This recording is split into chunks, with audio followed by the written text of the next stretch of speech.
那民进党高雄市长的初选，嘛是今仔日开始登记。立委区议员是抢着头香，一透早就到中央来领表登记。伊讲伊会延续着市长陈其迈的脚步。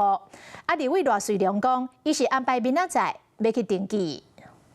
应该也是有史以来第一次到中央党部办理这个选举的登记。赶伫咧风台来进行先登记，车拼高雄市长初选的民进党立委区议员嘛换新的扛棒，展现传承市长陈其迈的决心。不过对手柯志杰话讲，家己这是上大的公约数。 谁才能真正的来整合地方、整合各派系，这个才会是市民眼睛所看到的。大家拢拍陈其迈这张牌，同款要拼初选的罗瑞良，嘛宣布过两天会去中央党部登记初选，毕竟风雨增加变数。台风应该在礼拜三、礼拜四会产生比较大的影响，所以我们就选择在明天的时间来前往登记。不过根据平面媒体也出，顶个月有派系 人士甲同款出身新潮流局系罗瑞良甲柯志杰直接讲要整合，同这个时间选对会协调小组嘛起稿，上紧后礼拜都有动作。我们尊重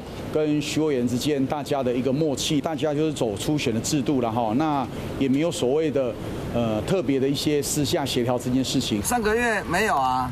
不过过去确实有提到整合问题，需要基层短兵相接拼搏的时候，我的确比瑞龙更有机会赢过柯志恩。强调会战到底，不过初选倒算时，除了陈其迈是毋是有表达态度，正做关键以外，党内嘛对总统偌清德的意志，拢是足斟酌的观察。总统的这个意志很清楚，如何让有一个公平、公正、公开的初选机制，来让所有党内的优秀人才来产生。我想这个部分毋庸置疑。郭定爷竞争真青拼，要伫咧党内初选拼关键。